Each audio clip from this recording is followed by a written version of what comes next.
ప్రజల్ని మోసగించడంలో కేంద్ర రాష్ట్ర ప్రభుత్వాలు బ్రిటిష్ వాళ్లను మించిపోయాయని తెలుగుదేశం అధినేత చంద్రబాబు నాయుడు ఆరోపించారు. కాంగ్రెస్ పాలన కొనసాగినంత కాలం ధరలు తగ్గబోవని ఆయన విశాఖ జిల్లా మీకోసం యాత్రలో విమర్శించారు. నేటి నుంచి 4 రోజుల పాటు బాబు విజయనగరం జిల్లాలో పర్యటించనున్నారు. తెలుగుదేశం అధినేత చంద్రబాబు విశాఖ జిల్లాలో మీకోసం చైతన్య యాత్ర తొలి దశ ముగిసింది. మొత్తం 180 కిలోమీటర్ల పొడవున సభలు, రోడ్ షోలు నిర్వహించారు.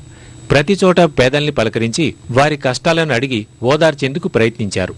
మరో 8 నెలలు ఓపిక పడితే అందరికీ మేలు చేసే తెలుగుదేశం ప్రభుత్వం అధికారంలోకి వస్తుందని, అన్ని వర్గాల కష్టాలను తీరుస్తుందని భరోసా ఇచ్చారు. అభ్యర్థుల ఎంపికలో గ్రూపులు, వర్గాలకు తావు లేకుండా పనితనాన్ని బట్టే వచ్చే ఎన్నికల్లో గుర్తింపు ఇస్తామని, పార్టీ శ్రేణులపై రాజకీయంగా పెట్టిన కేసుల్ని ఎత్తివేస్తామని కార్యకర్తల సమావేశంలో చంద్రబాబు చెప్పారు. 100 రూపాయల కేజీ వంట నూనెకి ఏం చేయాలని అడుగుతున్నాడు ముఖ్యమంత్రిని. బియ్యం 20 రూపాయలు అమ్ముతామని ఏం చేయాలి?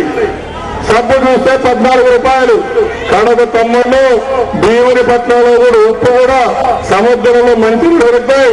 ఆ రోజు గాంధీజీ అయితే ఏదైతే ఉప్పు సత్యాగ్రహం చేసి ఉప్పు మీద ట్యాక్స్ వేశారని పోరాడితే ఈ నాయకులు బ్రిటిష్ వాళ్ళు మించిపోయి ఉప్పు కూడా 20 రూపాయల కేజీ అమ్ముతా ఉందంటే పేదవాళ్ళు ఏ విధంగా బతకాలో నాకైతే అర్థం కావడం లేదు. కేంద్రంలో, రాష్ట్రంలో ఈ కాంగ్రెస్ ప్రభుత్వాలు దిగిపోతే తప్ప ధరలు తగ్గవు.